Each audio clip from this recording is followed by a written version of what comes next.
ప్రేమ, యేసుని ప్రేమ.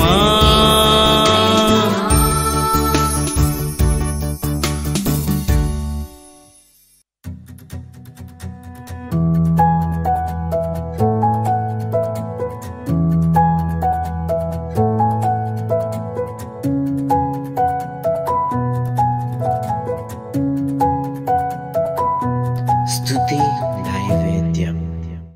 ప్రైజ్ అలాగండి. అందరూ బాగున్నారు కదా? దేవుని యొక్క వాక్యాన్ని ధ్యానం చేసుకుందాం. 119వ కీర్తన 151, 152 వచనాల మట్టుకు మనం ధ్యానం చేద్దాం. యెహోవా, నీవు సమీపముగా ఉన్నావు, నీ ఆజ్ఞలన్నీ సత్యమైనవి, నీ శాసనములను నీవు నిత్యములుగా స్థిరపరిచితవని నేను పూర్వం నుండి వాటి వల్లనే తెలుసుకుని ఉన్నాను. ప్రార్థన చేసుకుందాం. మహాపరిశుద్ధుడా, కృపగలిగిన మా దేవా, నీ వాక్యము దివ్యమైనది. నీ దివ్యమైన వాక్యం ద్వారా మాతో ఈరోజు మాట్లాడండి. ఈ వాక్యం వినుచున్న వారందరినీ ఆశీర్వదించమని యేసు నామమున ప్రార్థన చేయుచున్నాం తండ్రి, ఆమేన్. ప్రియమైన దేవుని బిడ్డలారా, యెహోవా, నీవు సమీపముగా ఉన్నావు, నీ ఆజ్ఞలన్నీ సత్యమైనవి. దేవుడు మనకి సమీపముగా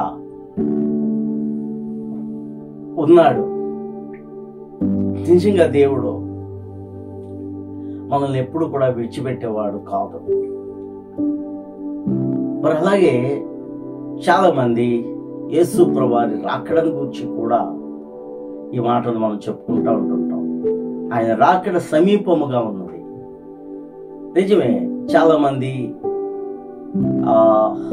ప్రపంచంలో ఉన్న సూచనలు కానీ మనం గమనించినట్లయితే దేవుని రాకడకు చాలా దగ్గరలో మనం ఉన్నాం. ఆయన సమీపముగా ఉన్నాడు. అందుకనే మనం జాగరూకులమై ఉండాలి. పెళ్లి కుమారుడుగా ఆయన రాబోతున్నాడు కాబట్టి ప్రభు రక్తంలో కడగబడిన దేవుని సంఘము పెండ్లి కుమార్తెగా సిద్ధపడి ప్రభువుని ఎదుర్కోవడానికి మనము సమీపముగా ఉండాలి, సిద్ధముగా ఉండాలి. కాబట్టి దేవుని యొక్క ఆజ్ఞల కోసం కదా ఈ యొక్క కీర్తన అంతా చదువుకుంటున్నాం. దేవుని శాసనాలని, దేవుని కట్టడలని, దేవుని విధులని, దేవుని ఆజ్ఞలని, దేవుని వాక్యాన్ని గూర్చి, ఆయన చెప్పే మాటలన్నిటిని గూర్చి మనం ఎంతగానో ఎన్నో విషయాలు, ఇన్ని వచనాలు మనం నేర్చుకున్నాం. ఈరోజు 151వ వచనాన్ని ధ్యానం చేస్తామంటే ఇన్ని వచనాల్లో కూడా వాక్యానికి ఉండే ప్రాధాన్యత, దేవుని ఆజ్ఞలకు ఉండే ప్రాధాన్యతను గురించి ఎన్నో విషయాలు మనం నేర్చుకున్నాం. ఈ ఆజ్ఞలన్నీ మనల్ని దేవునికి సమీపముగా మనల్ని తీసుకుని వెళ్ళే ఆజ్ఞలే ఈ మాటలన్నీ కూడా. దేవుడు మనల్ని సిద్ధపాటు దేని ద్వారా చేస్తాడంటే వాక్యము ద్వారా. ఏంటి? వాక్యము ద్వారా మనల్ని ఆయన సౌందర్యంగా, ఈ ప్రభు ఆత్మ సౌందర్యానికి దగ్గరగా మనల్ని తీసుకుని వెళ్ళటానికే దేవుడు ఈ ఆజ్ఞలు మనకిచ్చాడు. అందుకనే దేవుని ఆజ్ఞలు ఎంతో గొప్పవి. వీటిని ఎవరైతే అనుసరిస్తారో వారు దేవునికి, వీరు కూడా సమీపముగా వెళతారు, దేవుణ్ణి ఎదుర్కొంటారు. ఏంటి? ప్రభు రాజ్యంలో ఒక రోజున ఉంటారు. కాబట్టి ఇక్కడ అదే మాట అంటున్నాడు, యెహోవా, నీవు సమీపముగా ఉన్నావు, నీ ఆజ్ఞలన్నీ సత్యము. నీ ఆజ్ఞలేంటి? సత్యమైనవి. చూసారండి, దేవుని ఆజ్ఞలన్నీ నిజమైనవి. కాబట్టి ఇవి మనుషులు పెట్టినవి కాదండి, దేవుని యొక్క ఆజ్ఞలు ఆయనే పెట్టినవి. కాబట్టి ఈ సత్యమైన దేవుని మాటలను నమ్మితే దేవుని ఎదుర్కొనే శక్తిని దేవుడు మనకిస్తాడు. నీ శాసనములను నీవు నిత్యములుగా స్థిరపరిచితవని నేను పూర్వము నుండి వాటి వలననే తెలుసుకుని ఉన్నాను.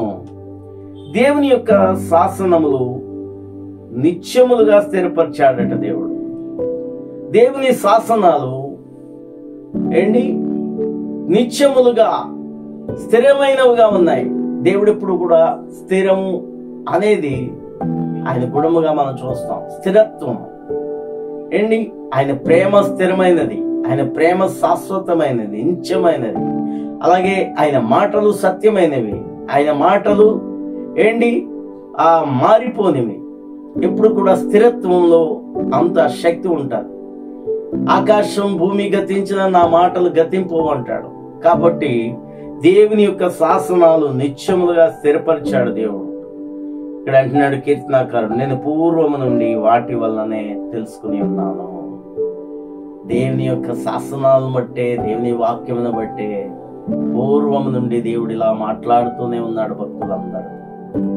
ప్రతి భక్తుడు ఆయన మాట విని గైకొన్న వాళ్ళందరూ కూడా భక్తులయ్యారు. ఆయన మాటను విని పెడచెవిని పెట్టి దేవుని మాటను ధిక్కరించిన వారందరూ కూడా భక్తిహీనులైపోయారు, చెదిరిపోయారు.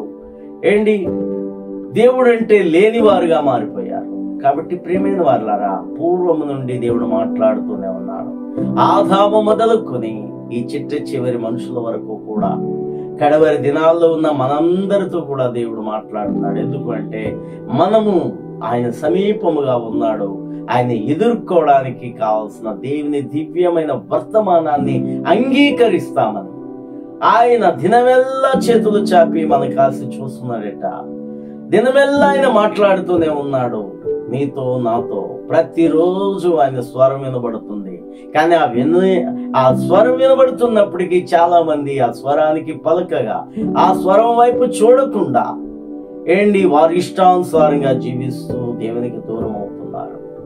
అట్టి వారముగా కాకుండా దేవునికి మనము కూడా ఆయన వస్తుండగా ఎదుర్కొనే వారముగా, పెళ్లి కుమార్తె వలె సిద్ధపడిన వారముగా మనం కూడా ఆయన రాజ్యానికి వెళ్లే వారముగా ఉందాం. అట్టి దీవెనలతో దేవుడు నిన్ను నింపును కాక. ప్రార్థన చేసుకుందాం. మహాపరిశుద్ధుడా మా తండ్రి, నీ వాక్యం ద్వారా మాట్లాడిన ఈ మాటలన్నిటిని బట్టి నిన్ను స్తుతిస్తూ నీ నామాన్ని ఘనపరుస్తున్నాం ప్రభా. నీ కృప మా మీద ఉంచుమని యేసు నామమున ప్రార్థన చేయించున్నాం తండ్రి. ఆమేన్. ఈ రోజు పుట్టినరోజు జరుపుకుంటున్న మడుగుల వ్యూహితాన్ని దేవుడు దీవించి ఆశ్రదించి మంచి ఆరోగ్యమును దేవుడిచ్చి తన చదువులోను అన్ని విషయాల్లోనూ వర్ధిల్ల చేయనుగాక. Happy birthday to you Vyuhita. God bless you మా. నా కన్నీరు నాట్యమాయేను, నా దుఃఖమంతా సంతోషమాయేను.